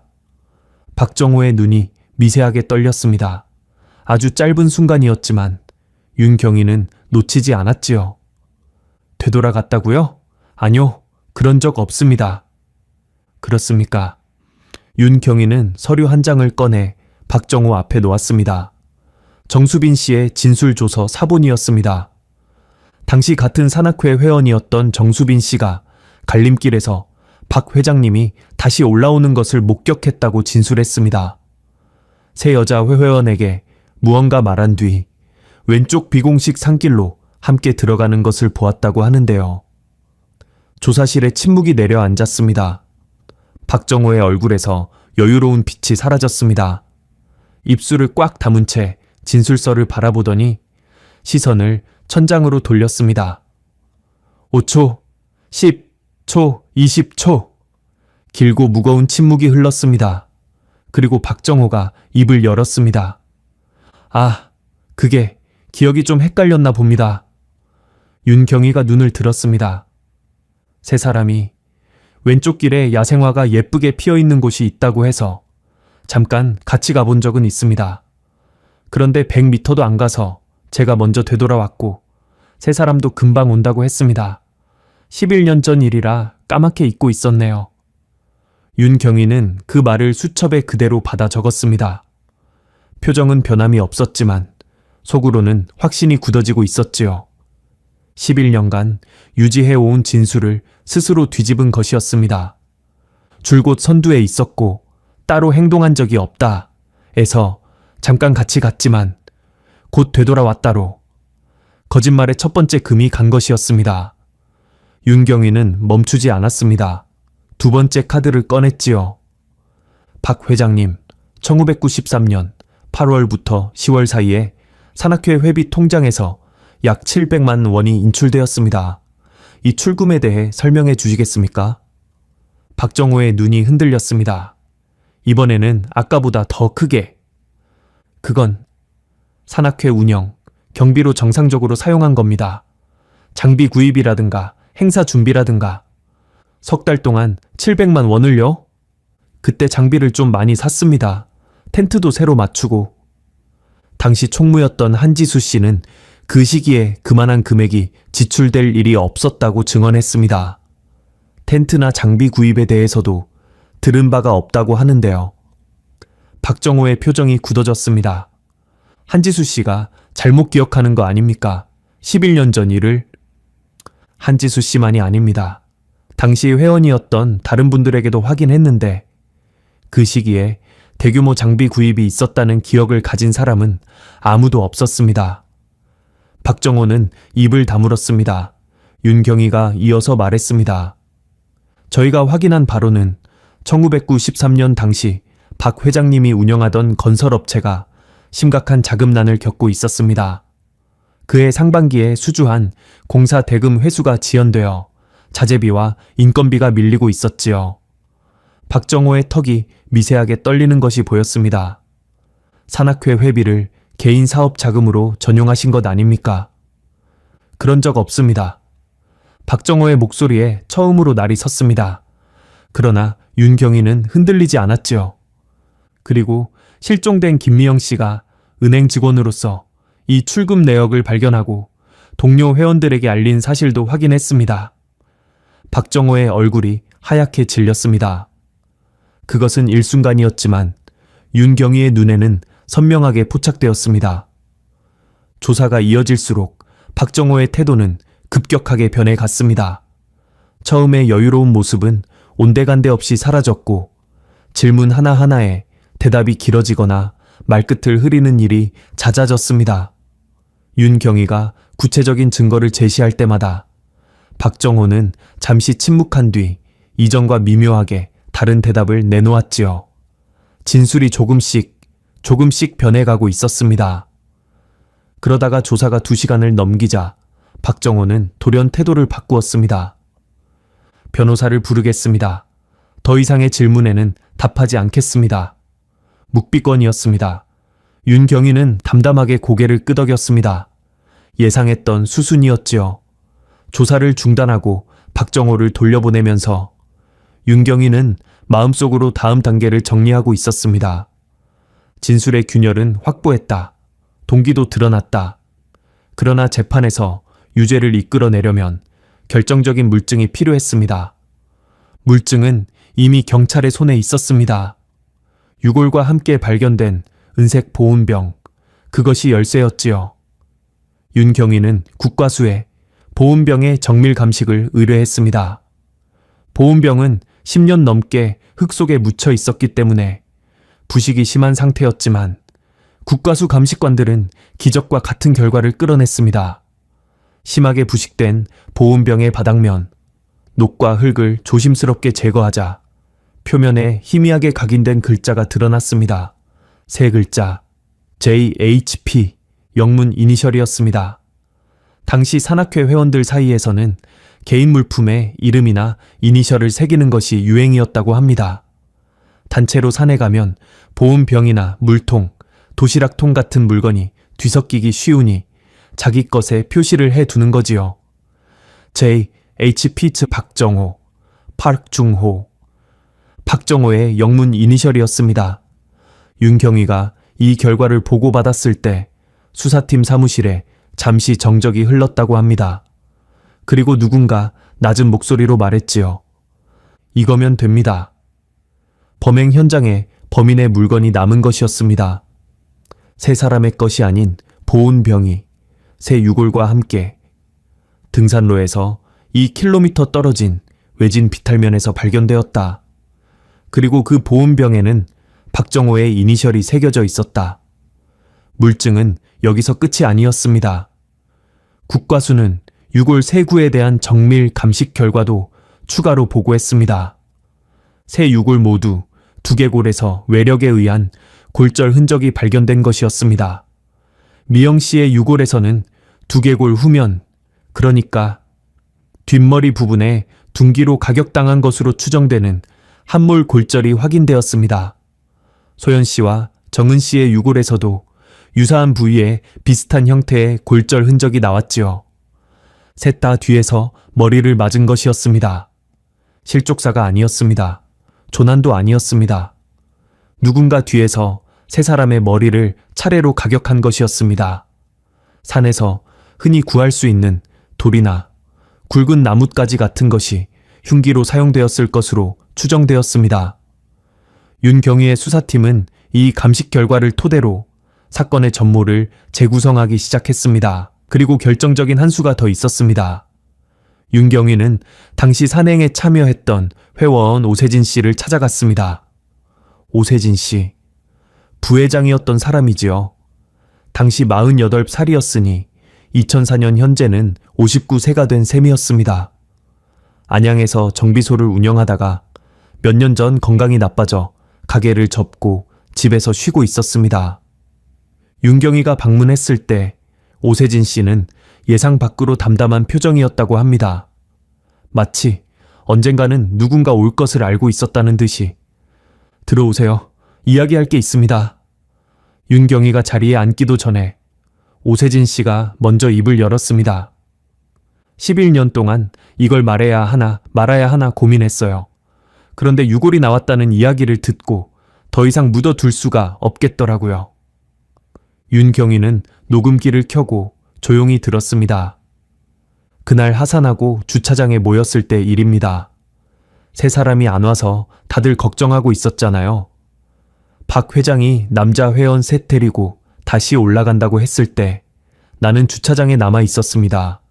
버스 기사한테 상황 설명하고 있었거든요. 오세진 씨는 잠시 말을 끊었다가 이어갔습니다. 그때 박 회장 손을 봤어요. 양쪽 손 다 손톱 밑까지 까만 흙이 잔뜩 끼어 있었습니다. 윤경위가 물었습니다. 산행 중에 손에 흙이 묻는 것은 흔한 일 아닙니까? 산행 중에야 그렇지요. 그런데 손톱 밑까지 까맣게 끼어 있는 건 좀 다릅니다. 등산하면서 손에 흙이 묻는 정도가 아니라 맨손으로 뭔가를 파야 그 정도가 되거든요. 나도 정비소에서 기름때가 손톱 밑에 끼는 거 잘 알잖아요. 그거랑 비슷했어요. 오세진 씨의 목소리가 조금 떨렸습니다. 그때는 수색한다고 올라갔다 와서 그런가 보다 했어요. 그런데 곰곰이 생각해보면 수색하러 올라간 건 그 뒤고 주차장에 모였을 때 이미 손에 흙이 묻어 있었던 거예요. 하산하는 동안 손에 그만큼 흙이 묻을 일이 뭐가 있습니까? 맨손으로 무언가를 팠다. 새 유골이 나뉘어 묻혀 있었다는 사실을 떠올리면 그 말이 무엇을 의미하는지는 자명했습니다. 오세진 씨는 마지막으로 이렇게 말했습니다. 양심에 걸려서 이 이야기를 못하고 산 게 11년입니다. 그동안 마음이 편한 날이 하루도 없었어요. 이제는 해야 할 말을 해야지요. 증거가 모였습니다. 정수빈 씨의 목격 증언. 박정호가 갈림길에서 새 여자 회원을 왼쪽 비공식 산길로 이끌고 간 것. 김도연 씨의 보강 증언. 선두에 있던 박정호가 갈림길 부근에서 사라졌던 것. 한지수 씨의 증언. 미영 씨가 산악회 회비 횡령을 발견했고 소연 씨와 정은 씨도 그 사실을 알게 된 것. 은행 거래 기록. 석 달간 700만 원이 인출되었고 총무도 모르는 지출이었던 것. 박정호의 진술 번복, 따로 행동한 적 없다 에서 잠깐 같이 갔다로 바뀐 것, 보온병의 이니셜, 범행 현장에서 발견된 은색 보온병에 새겨진 JH 픽 각인, 유골 감식 결과, 세 유골 모두 뒷머리의 둔기에 의한 골절 흔적, 오세진 씨의 증언, 하산 후 박정호의 손에 흙이 잔뜩 묻어 있었다는 것. 하나하나는 조각이었지만 모두 이어 붙이면 하나의 그림이 되었습니다. 그리고 그 그림의 중심에는 박정호가 있었습니다. 2004년 9월 23일, 검찰은 박정호를 살인 혐의로 구속 기소했습니다. 피의자 박정호, 53세. 공소 사실은 1993년 10월 16일 강원도 원주시 치악산에서 김미영, 박소연, 이정은 3명을 살해하고 시신을 유기한 혐의. 구속영장이 집행되던 날, 박정호는 아무 말도 하지 않았다고 합니다. 수갑이 채워지는 동안 고개를 숙이고 있었는데 표정을 읽을 수는 없었다고 하지요. 이 소식은 전국 뉴스에 보도되었습니다. 11년 전 치악산 여성 3인 실종 사건, 산악회 회장 살인 혐의로 구속. 미영 씨의 어머니 최순자 여사는 뉴스를 보고 한참 동안 텔레비전 앞에서 움직이지 못했다고 합니다. 소연 씨의 아버지 박영수 씨는 그 사람이었냐는 한마디를 남기고 방으로 들어가 문을 닫았다고 하지요. 정은 씨의 어머니 윤복순 여사는 뉴스를 보면서 처음으로 소리내어 울었다고 합니다. 산악회에서 형님이라고 불렸던 사람, 가장 먼저 수색에 나서고 신고를 하고 걱정하는 척했던 사람, 11년 동안 아무 일 없는 얼굴로 세상을 살아온 사람, 그 사람의 거짓말이 마침내 무너졌습니다. 2004년 11월 춘천지방법원 원주지원에서 첫 번째 공판이 열렸습니다. 법정 방청석은 꽉 차 있었습니다. 세 피해자의 유가족, 취재를 온 기자들, 그리고 사건에 관심을 가진 시민들이 자리를 채웠지요. 방청석 한쪽에는 미영 씨의 어머니 최순자 여사가, 그 옆에는 소연 씨의 아버지 박영수 씨와 정은 씨의 어머니 윤복순 여사가 나란히 앉아 있었습니다. 세 사람의 얼굴에는 11년의 세월이 고스란히 새겨져 있었지요. 방청석 뒤쪽 눈에 잘 띄지 않는 자리에 이상철 씨가 앉아 있었습니다. 상철 씨는 재판이 시작되기 전부터 와 있었다고 합니다. 아무 말 없이 앉아서 법정 앞쪽을 바라보고 있었지요. 피고인석에 박정호가 들어섰습니다. 구속된 뒤 2달 가까이 지난 그는 안색이 많이 어두워져 있었습니다. 수갑찬 양손을 앞으로 모으고 고개를 숙인 채 자리에 앉았지요. 방청석의 유가족들과는 끝내 눈을 마주치지 않았습니다. 재판은 석 달에 걸쳐 5차례 공판으로 진행되었습니다. 검찰은 수사 과정에서 확보한 증거들을 하나하나 법정에 제출했습니다. 정수빈 씨와 김도연 씨의 목격 증언, 한지수 씨의 횡령 관련 증언, 은행 거래 기록, 오세진 씨의 진술, 국가수 유골 감식 결과, 그리고 보온병의 이니셜 감정 결과까지 증거들이 법정 위에 하나씩 놓일 때마다 방청석에서는 낮은 탄식이 흘러나왔습니다. 박정호는 재판 내내 범행을 부인했습니다. 변호인을 통해 이렇게 주장했지요. 피고인은 당시 세 여자 회원에게 야생화를 보여주기 위해 잠깐 왼쪽 산길로 동행한 것은 사실이나 100m도 가지 않아 되돌아왔으며 세 사람을 해친 사실이 없다. 보온병의 이니셜은 우연의 일치이고 회비 인출은 산악회 운영 목적이었다. 11년 전의 희미한 기억에 기반한 증인들의 진술은 신빙성이 부족하다. 변호인의 주장은 논리적으로 들리는 부분도 있었습니다. 실제로 11년 전의 기억은 불완전할 수 있고 정황, 증거만으로 유죄를 확정하는 것에 대한 법리적 다툼의 여지도 있었지요. 그러나 검찰이 재구성한 사건의 전모는 모든 증거와 정황을 하나의 맥락으로 꿰뚫는 것이었습니다. 검찰이 법정에서 제시한 사건, 재구성은 이러했습니다. 1993년 여름, 박정호는 자신의 건설업체가 심각한 자금난에 빠지자 손쉽게 손댈 수 있는 돈에 눈을 돌렸습니다. 자신이 관리하던 산악회 공동 회비 통장이었지요. 8월부터 10월까지 석 달간 수차례에 걸쳐 합계 700만 원을 빼냈습니다. 나중에 사업이 정상화되면 갚아 넣으면 된다고 생각했을 것입니다. 그런데 예상치 못한 일이 벌어졌습니다. 산악회 회비 통장이 개설되어 있던 은행의 창구 직원이 다름 아닌 회원 김미영이었던 것입니다. 은행원의 눈은 정확했지요. 미영 씨는 업무 중에 통장에 비정상적인 출금 패턴을 발견했고 총무 한지수 씨에게 이 사실을 알렸습니다. 문제는 미영 씨가 이 사실을 혼자만 알고 있지 않았다는 점이었습니다. 늘 함께 다니던 소연 씨와 정은 씨에게도 이야기한 것이지요. 세 사람은 다음 산행 뒤에 회장에게 직접 따져보자는 이야기까지 나눈 것으로 추정됩니다. 박정호가 이 사실을 어떤 경로로 알게 되었는지는 정확히 밝혀지지 않았습니다. 한지수 씨를 통해서였을 수도 있고 다른 회원의 입을 통해서였을 수도 있으며 미영 씨의 태도 변화를 눈치챘을 수도 있습니다. 중요한 것은 박정호가 산행 전에 이미 세 사람이 횡령 사실을 알고 있다는 것을 인지하고 있었다는 점이었습니다. 세 사람이 입을 열면 어떻게 되는가? 횡령이 드러나고 산악회에서 쫓겨나는 것은 물론이고 형사 고발까지 당할 수 있었습니다.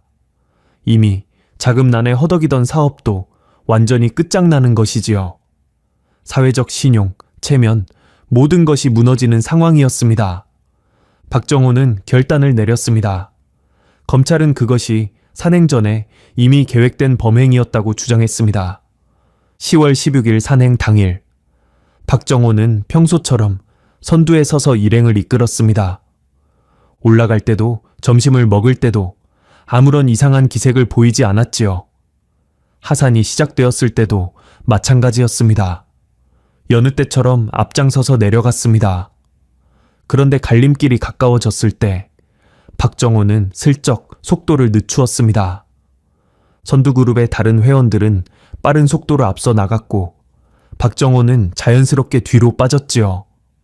선두그룹에 있던 김도현 씨가 박 회장님이 어느새 안 보이더라 고 증언한 것이 바로 이 시점이었습니다. 박정호는 갈림길까지 되돌아갔습니다. 마침 갈림길 부근에 삼총사 3명이 도착하고 있었지요.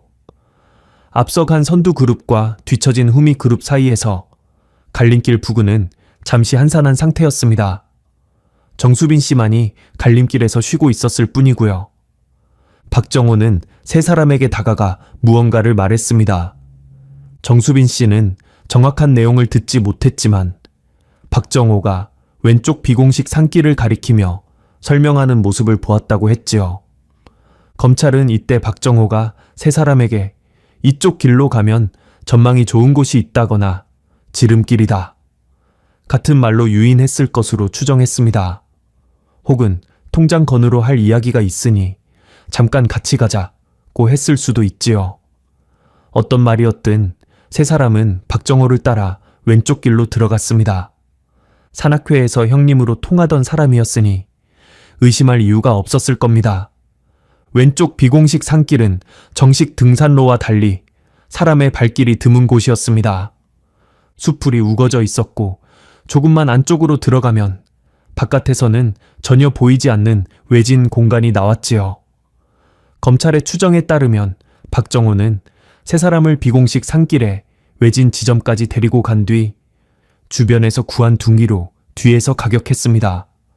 먼저 선두에 서서 걸어가다가 뒤돌아서서 아니면 세 사람이 풍경을 바라보고 있는 사이에 뒤에서 세 유골 모두 뒷머리에 둔기에 의한 함몰 골절이 있었다는 국가수 감식 결과가 이 추정을 뒷받침했습니다.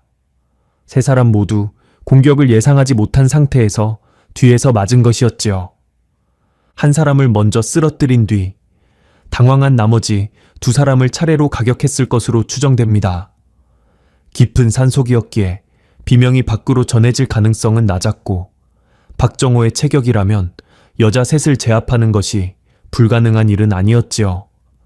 범행 후 박정호는 세 사람의 시신을 비탈면 아래로 끌고 가 세 군데로 나누어 묻었습니다.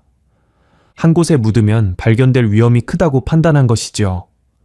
급한 비탈면에 흙과 낙엽으로 시신을 덮었습니다. 맨손으로 흙을 파고 덮는 과정에서 손톱 밑까지 까만 흙이 끼어들었을 것입니다. 오세진 씨가 주차장에서 목격한 바로 그 흙이지요. 이 과정에서 박정호는 자신의 은색 보온병을 현장에 떨어뜨렸습니다. 급하게 시신을 옮기고 묻느라 정신이 없는 와중에 배낭에서 빠져나온 보온병을 미처 챙기지 못한 것으로 보입니다.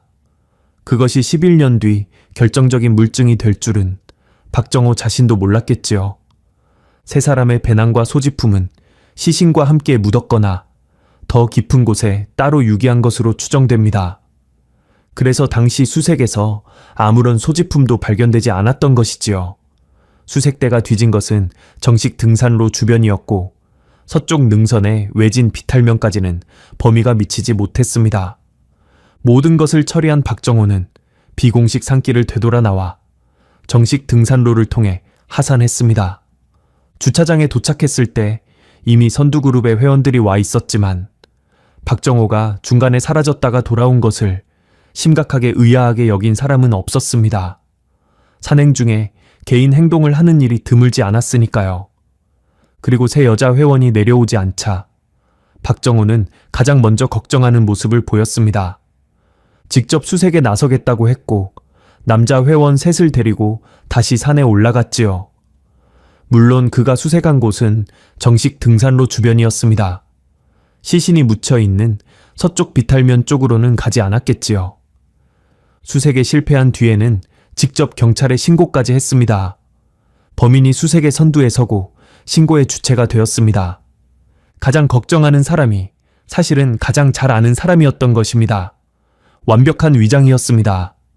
검찰의 농호가 끝난 뒤 법정에는 무거운 정적이 흘렀습니다. 재판장이 피고인에게 최후 진술의 기회를 주었습니다. 박정호는 오랫동안 고개를 숙이고 있었습니다. 방청석의 모든 시선이 그에게 쏠려 있었지요. 유가족들도 기자들도 상철 씨도 숨을 죽이고 그의 입이 열리기를 기다렸습니다. 30초쯤 지났을까요? 박정호가 고개를 들었습니다.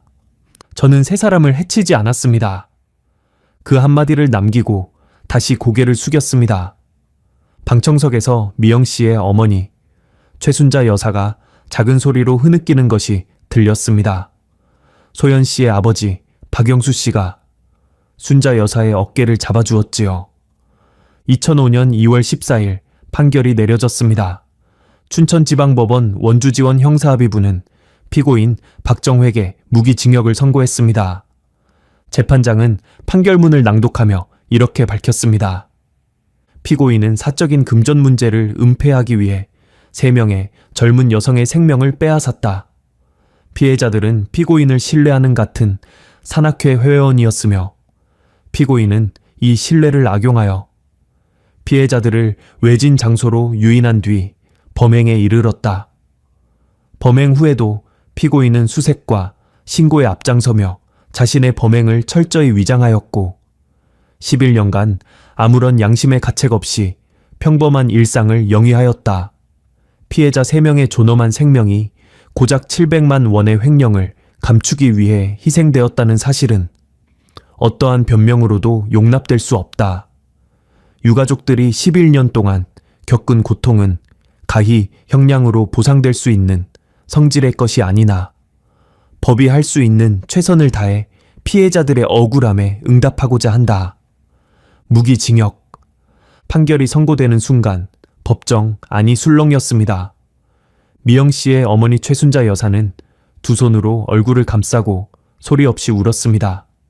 소연 씨의 아버지 박영수 씨는 천장을 올려다보며 크게 숨을 내쉬었고 정은 씨의 어머니 윤복순 여사는 핸드백에서 손수건을 꺼내 눈물을 닦으면서도 고개를 꼿꼿이 세우고 있었습니다. 박정호는 미동도 하지 않았습니다. 고개를 숙인 채 아무런 표정도 짓지 않았지요. 박정호 측은 항소했습니다. 그러나 2심에서도 판결은 유지되었습니다. 대법원 상고도 기각되었지요. 재판이 끝난 뒤 세 가정의 유가족들은 딸들의 유고를 수습하여 각각 장례를 치렀습니다. 미영 씨는 안양 인근 공원묘지에 안장되었습니다. 소연 씨도 같은 묘지에 멀지 않은 곳에 묻혔지요. 소연 씨의 아버지 박영수 씨가 미영이 곁에 있으면 외롭지 않을 거다 라고 하셨다고 합니다. 정은 씨는 고향인 충남 서산에 가족 묘지에 안장되었습니다. 11년 만에 장례였습니다. 세 사람이 산에서 사라진 것이 1993년 10월이었고 비로소 가족의 품으로 돌아온 것이 2005년 봄이었습니다. 참으로 길고 긴 귀향이었지요. 2005년 4월의 어느 주말, 이상철 씨는 안양 공원묘지를 찾았습니다. 미영 씨와 소연 씨의 묘가 나란히 있는 곳이었지요. 비석에는 두 사람의 이름과 생년월일, 그리고 간략한 문구가 새겨져 있었습니다. 상철 씨가 묘 앞에 서 있을 때 뒤에서 발소리가 들렸습니다. 돌아보니 미영 씨의 어머니 최순자 여사였습니다. 이른이 넘은 순자 여사는 허리가 많이 굽어 있었지만 걸음은 단단했습니다. 꽃다발 하나를 안고 천천히 다가온 순자 여사가 상철 씨를 알아보고 발걸음을 멈추었지요. 두 사람은 잠시 말없이 서로를 바라보았습니다. 상철 씨. 순자 여사가 먼저 입을 열었습니다. 상철 씨 아니었으면 우리 미영이는 아직도 그 산속에 혼자 있었을 거야. 소연이도 정은이도. 상철 씨는 대답을 하지 못했습니다. 목이 메어 소리가 나오지 않았지요. 순자 여사가 꽃다발을 미영 씨의 묘 앞에 내려놓으며 말했습니다. 고마워요, 정말로. 상철 씨는 고개를 깊이 숙였습니다. 그의 눈가가 붉어져 있었습니다. 한참 뒤에야 상철 씨가 낮은 목소리로 말했습니다. 늦어서 죄송합니다. 11년이나 걸려서. 순자 여사는 고개를 저었습니다. 늦지 않았어요. 안 밝혀질 수도 있었는데 상철 씨가 찾아준 거잖아. 두 사람은 묘 앞에 나란히 앉아 한동안 말이 없었습니다. 봄바람이 불어와 묘지의 잔디를 쓸었고 어디선가 새소리가 들려왔습니다. 그해 가을 상철 씨는 홀로 치악산을 찾았습니다. 10월이었습니다. 12년 전 그날과 같은 계절이었지요. 단풍은 그때처럼 붉고 고왔습니다. 하늘은 높고 맑았고 바람은 선선했습니다. 산은 12년 전과 조금도 달라 보이지 않았지요. 상철 씨는 구룡사 탐방로를 따라 천천히 올랐습니다. 정상까지 가지는 않았습니다. 갈림길까지만 올라갔지요. 사거리 갈림길. 오른쪽은 구룡사로 내려가는 정식 등산로, 왼쪽은 서쪽 능선으로 이어지는 비공식 산길. 이정표는 그대로 서 있었고 왼쪽 길 입구에는 수풀이 우거져 있었습니다. 상철 씨는 갈림길 한가운데에 서서 왼쪽 길을 오래도록 바라보았습니다. 이 길로 들어간 것이었구나. 형님이라고 불렀던 그 사람을 따라 아무런 의심도 없이 미영 씨도 소연 씨도 정은 씨도. 상철 씨는 작은 가방에서 무언가를 꺼냈습니다. 파란색 보온병이었습니다. 미영 씨가 늘 가지고 다니던 것과 같은 색이었지요. 물론 미영 씨의 것은 아닙니다. 상철 씨가 새로 산 것이었습니다. 보온병 뚜껑을 열었습니다. 안에는 따뜻한 유자차가 담겨 있었지요. 상철 씨는 보온병 뚜껑에 유자차를 따라 갈림길 바닥에 조용히 부었습니다. 그리고 혼잣말처럼 중얼거렸습니다. 미영 씨, 소연 씨, 정은 씨, 이제 편히 쉬세요. 바람이 불었습니다. 붉은 낙엽이 갈림길 위로 떨어져 내렸지요. 나무십 구르는 소리가 바스락바스락 들렸습니다. 산은 아무 말이 없었습니다. 12년 전에도 지금도. 그러나 이제 더 이상 비밀을 품고 있지는 않았습니다. 세 사람의 이야기는 끝났습니다. 흙 속에 묻혀있던 진실은 마침내 세상 밖으로 나왔고 그들의 이름은 비로소 제자리를 찾았습니다. 남겨진 사람들의 슬픔까지 사라지지는 않겠지요. 그것은 세월이 아무리 흘러도 쉬이 옅어지지 않는 것이니까요. 다만 이제는 알고 있습니다. 그날 무슨 일이 있었는지를, 세 사람에게 무슨 일이 벌어졌는지를, 그리고 누가 그랬는지를. 아는 것만으로도 모르는 것과는 하늘과 땅만큼의 차이가 있습니다. 이상철이라는 한 사람이 놓지 않았던 11년의 기억.